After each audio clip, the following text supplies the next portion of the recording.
Sequence SN दे रखी है real number की और उसकी जो अपकमिंग टर्म्स हैं वो इस तरह से इस फॉर्मूले से आ सकते हैं, तो हमें अपर बाउंड चाहिए इस सीक्वेंस का। तो सबसे पहले हम यहाँ पर क्योंकि साइन एन पाई अपॉन 2 का यूज़ किया गया है तो इसको जनरलाइज कर लेते हैं। तो ये है साइन फंक्शन का ग्राफ, इस तरह से जाता है, आप सभी जानते हैं। यहाँ पर ये पाई बाई 2, फिर ये हो जाएगा 2 पाई बाई 2, 2 पाई बाई 2, फिर ये 3 पाई बाई 2, 4 पाई बाई 2, फिर ये 5, फिर 6, फिर 7 पाई बाई 2। इस तरह से हम यहाँ पर कह सकते हैं कि इवन मल्टीपल जब होगा साइन एन पाई का वैल्यू, इवन मल्टीपल पर एन पाई बाई 2 का वैल्यू आपका क्या हो जाएगा साइन पर 0। तो इस तरह से क्योंकि इवन की बात करी गई तो सेकेंड टर्म इसकी 0 होगी हमारी सीक्वेंस की, फिर थर्ड टर्म हम फाइंड आउट करेंगे, फोर्थ टर्म 0 होगी, फिफ्थ टर्म हम फाइंड आउट करेंगे, सिक्स्थ टर्म 0 होगी, इस तरह से।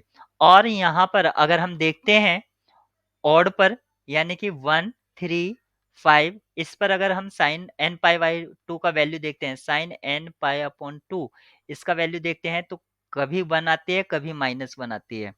तो यहाँ पर जैसे हम फर्स्ट टर्म निकालेंगे तो फर्स्ट टर्म में पॉजिटिव आएगा, फिर नेगेटिव आएगा थर्ड टर्म में, तो मैंने यहाँ पर नेगेटिव यूज़ किया, फिफ्थ में पॉजिटिव और सेवेंथ में आपका नेगेटिव, इस तरह से हमारा चलेगा। तो फर्स्ट टर्म हमारी जो होगी वो क्या होगी, 2 इनवर्स 1 माइनस 1 अपॉन 1 और पॉजिटिव 1 रहेगा यहाँ से, फिर हमारी सेकेंड टर्म 0, थर्ड टर्म हमारी क्या रहेगी 2 इनवर्स 1 माइनस 1 अपॉन 3 और इसका नेगेटिव ले लेंगे, फिर फोर्थ टर्म 0, फिफ्थ टर्म आपकी क्या होगी 2 इनवर्स 1 माइनस 1 अपॉन 5 और ये टर्म हमारी पॉजिटिव, फिर नेक्स्ट टर्म आपकी 0, फिर अगली जो टर्म आएगी वो क्या आएगी 2 इनवर्स और उसका नेगेटिव लेंगे 1 माइनस 1 अपॉन 7।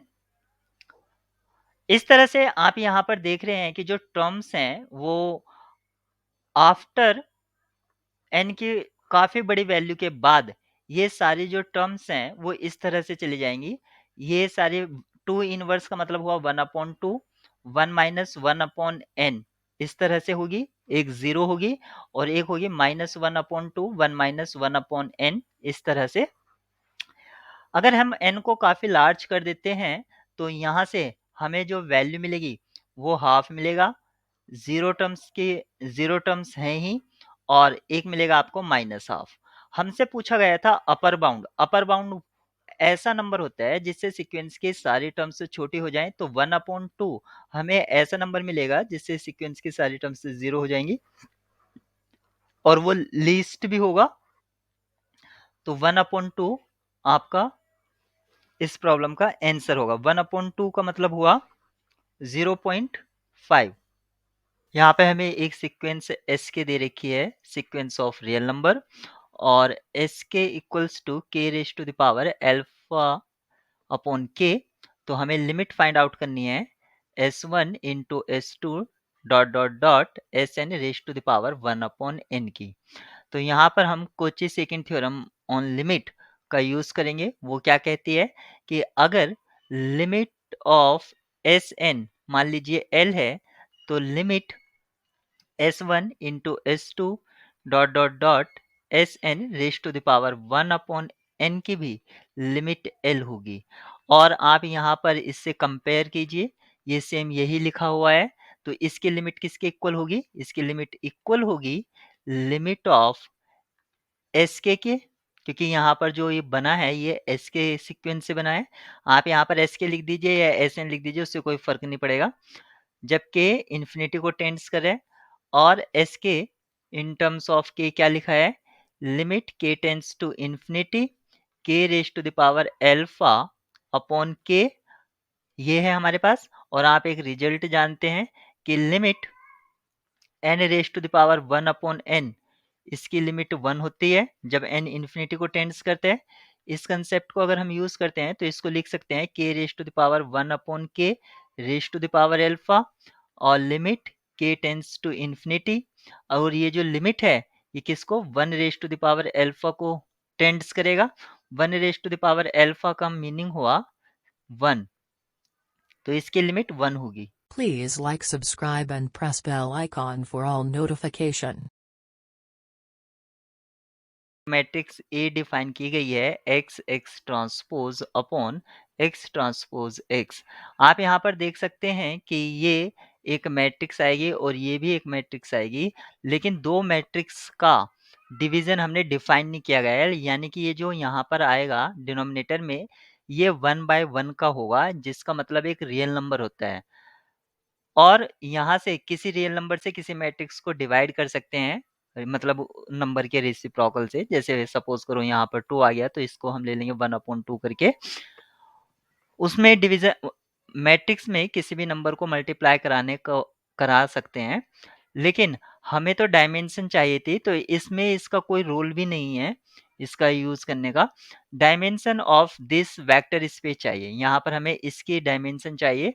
आप ये देख सकते हैं, अगर सपोज करो मैं इसको W से डिनोट कर देता हूँ, W इक्वल्स टू वाई, जो R3 से आ रहा है, such that A Y equals to 0। इसका मतलब हुआ कि नल स्पेस ऑफ ए में नल स्पेस ऑफ ए की डायमेंशन पूछी जा रही है, यानी कि नलिटी ऑफ ए पूछी जाएगी यहाँ पर। अब अगर इसकी डायमेंशन आपको निकालना है, तो ये R3 से आ रहे हैं, तो ये हुआ 3 माइनस कितनी कंस्ट्रेंट है, एक कंस्ट्रेंट है यहाँ पर इंडिपेंडेंट, तो इसकी जो डायमेंशन है वो 2 होगी। अगर आप इसको प्रोसीजर के हिसाब से करना चाहते हैं, तो सबसे पहले A इक्वल्स टू जो दे रखा है x x transpose upon x transpose x, यहाँ से एक मैट्रिक्स आएगी और आप ए वाई इक्वल्स टू 0 सिस्टम को लीजिए, उस पर एलिमेंट्री रो ऑपरेशन लगाइए और वहां से आप उसकी रैंक निकाल लीजिए। तो जितने फ्री वेरिएबल होंगे उतनी इसकी डायमेंशन होगी, क्योंकि आपसे पूछा गया था dimension of A Y equals to 0। तो फ्री वेरिएबल देखना होगा आपको, पाइवट पोजीशन नहीं, फ्री वेरिएबल, उससे भी आप इसकी डायमेंशन निकाल सकते हैं।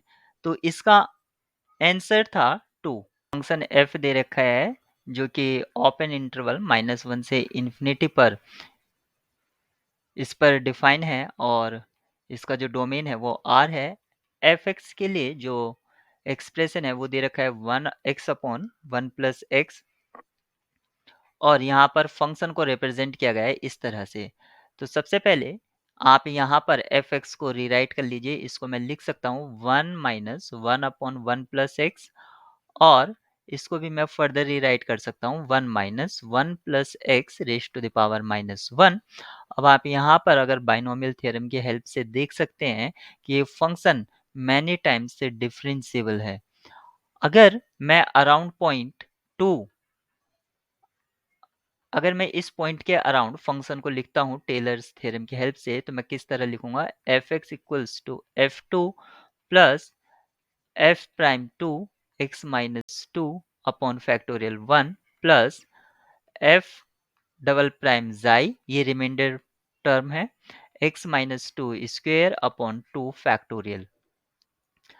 सबसे पहले मुझे फंक्शन को देखना होगा। हमारे पास जो फंक्शन एफ एक्स है, अगर मैं उसका प्राइम निकालता हूँ डेरिवेटिव, तो वो क्या मिलेगा मुझे, 1 + x⁻², और एफ डबल प्राइम एक्स मुझे मिलेगा -2 1 + x-3 पावर -3। यहाँ से सबसे पहले मैं एफ प्राइम 2 फाइंड आउट करता हूँ। एफ प्राइम 2 मुझे क्या मिलेगा, 3 की पावर -2, और यहाँ से एफ डबल प्राइम जाई मुझे क्या मिलेगा, -2/1 + जाई क्यूब। ये सारे मैं यूज कर लेता हूँ फंक्शन में। तो एफ एक्स को मैं लिख सकता हूँ, एफ टू की वैल्यू है 1/9 प्लस, सॉरी, f2 की वैल्यू लिखनी है सबसे पहले। f2 क्या हो जाएगा, f2 की वैल्यू होगी 2/3 प्लस 1/9 x-2 प्लस -2/1 + जाई cube x-2 square upon 2 factorial, यानी कि 2, इस 2 से ये कैंसिल आउट हो जाता है, इसका मीनिंग हुआ कि हमारे पास जो फंक्शन है वो है 2/3 प्लस 1/9 x माइनस 2 प्लस, या आप यहाँ पर -1 भी लिख सकते हैं, -1 x minus 2 square upon 1 plus जाई क्यूब। अब जो गिवन एक्सप्रेशन है आप यहाँ से कंपेयर कर सकते हैं। जो जाई है वो बिलोंग करता है 2, x के इंटरवल में। यहाँ पर c का वैल्यू आपको -1 मिल जाता है अगर आप गिवन एक्सप्रेशन से कंपेयर करते हैं तो, जो कि आपसे यही पूछा गया था कि c का वैल्यू क्या होगा। इक्वेशन दे रखी है और उसका रॉन्स्कियन दे रखा है जो फॉर्म में है k e raise to the power b x. तो हमें बी की वैल्यू फाइंड आउट करनी है। तो सबसे पहले मैं गिवन डिफरेंशियल इक्वेशन के लिए ऑक्सिलरी इक्वेशन लिख लेता हूँ इन टर्म्स ऑफ एम। तो वो होगी m cube minus 6m square plus 11m minus 6 equals to 0। और इस ऑक्सिलरी इक्वेशन के लिए जो m की वैल्यूज होगी यानी कि रूट्स होंगे वो होंगे 1, 2 और 3। अगर मैं इन रूट्स की हेल्प से अगर कॉम्प्लीमेंट्री फंक्शन सी एफ लिखता हूँ जिसको मैं y के द्वारा रिप्रेजेंट करता हूँ, तो वो होगा c1 e raise to the power x plus c2 e raise to the power 2x plus c3 e raise to the power 3x। इस को मैं y1 y2 और y3 से मैं बोल देता हूँ क्योंकि ये हमारे इंडिपेंडेंट सॉल्यूशन है डिफरेंशियल इक्वेशन के। अगर ये इंडिपेंडेंट सॉल्यूशन है तो इनका अगर मैं रॉन्स्कियन निकालता हूँ, रॉन्स्कियन क्या होगा e raise to the power x e raise to the power 2x e raise to the power 3x और इनके रेस्पेक्टिव डेरिवेटिव्स जो होगा e raise to the power x 2 e raise to the power 2x e raise to the power 3x और फिर double derivative e raise to the power x 4 e raise to the power 2x और 9 e raise to the power 3x। ये जो रॉन्स्कियन आया है जिसको मैं w के द्वारा दिखाऊंगा ये है k e raise to the power b x. और ये जो रॉन्स्कियन है इसको सबसे पहले आप देख सकते हैं फर्स्ट कॉलम सेकंड कॉलम और थर्ड कॉलम में कुछ चीजें कॉमन है तो मैं कॉमन ले लेता हूँ। फर्स्ट से लिया e raise to the power x, second से लिया e raise to the power 2x और 3 से थर्ड कॉलम से लिया ये। और फिर मैं इसको अगर लिखता हूँ तो ये मुझे मिलेगा डिटर्मिनेंट 1 1 1 1 2 4 और लास्ट कॉलम मिलेगा 1 3 9 equals to k e raise to the power b x. और अगर मैं इस डिटर्मिनेंट को सॉल्व करता हूँ तो मुझे इसकी वैल्यू मिलेगी 2, यानी कि 2 और यहाँ पर मिलेगा e raise to the power 6x equals to k e raise to the power b x. यहाँ से अगर आप कंपेयर करते हैं तो b का वैल्यू आपको 6 मिलेगा। तो इस प्रॉब्लम के लिए जो हमसे पूछा गया था कि b का वैल्यू क्या होगा तो 6 होगी। यहाँ पर एक फंक्शन दे रखा है जो कि कॉन्टिन्यूस है और एक इक्वेशन दे रखी है 0 से x f t d t. ये इक्वल है माइनस के 2 plus x square upon 2 plus 4x sine 2x plus 2 cos 2x 2 cos 2x। इस तरह से इक्वेशन दे रखा है। और अगर किसी तरह से हम यहाँ से फंक्शन का एक्सप्रेशन या उसके लिए फॉर्मूला निकाल लेते हैं तो डिजायर्ड के लिए भी हम वर्कआउट कर सकते हैं। तो सबसे पहले हम यहाँ पर डिफ्रेंशिएट कर देते हैं बोथ साइड और वो करेंगे x के रिस्पेक्ट में क्योंकि x आपका लिमिट में यूज हुआ है। तो यहाँ पर उसके उसके लिए हमें लेबनिज रूल का यूज करना होगा। अकॉर्डिंग टू लेबनिज रूल हमें t को रिप्लेस करना होगा x से और x का जो डेरिवेटिव है वो 1 होता है। फिर से f को हमें रिप्लेस करना होगा लोअर लिमिट से और फिर लोअर लिमिट का डेरिवेटिव जो कि 0 हो जाएगा। तो लेफ्ट हैंड साइड हमारी fx आ गई है और राइट हैंड साइड में हमारा क्या होगा 2x अपॉन 2 प्लस 4। और इस वाली टर्म के लिए हमें यहाँ पर प्रोडक्ट रूल अप्लाई करना होगा तो ये हो जाएगा x कोस 2x और इंटू 2 प्लस साइन 2x और x का डेरिवेटिव 1 प्लस 2 और ये हो जाएगा माइनस के साइन 2x और फिर 2x का डेरिवेटिव 2। इस तरह से हमें यहाँ पर ये एक्सप्रेशन मिल गया है। अब मैं यहाँ पर f at pi by 4 put कर देता हूँ तो यहाँ से मुझको मिलेगा पाई बाई 4 प्लस 4 और यहाँ पर कोस 90 का वैल्यू 0 तो पहली टर्म 0 हो गई है प्लस साइन 90 का वैल्यू 1 माइनस 4 और ये हो जाएगा साइन 90 यानी कि 1। तो यहाँ से मुझे को मिलता है पाई बाय 4 प्लस 4 माइनस 4, ये कैंसिल आउट हो जाते हैं, तो फाइनल मुझे पाई बाय 4 मिलता है।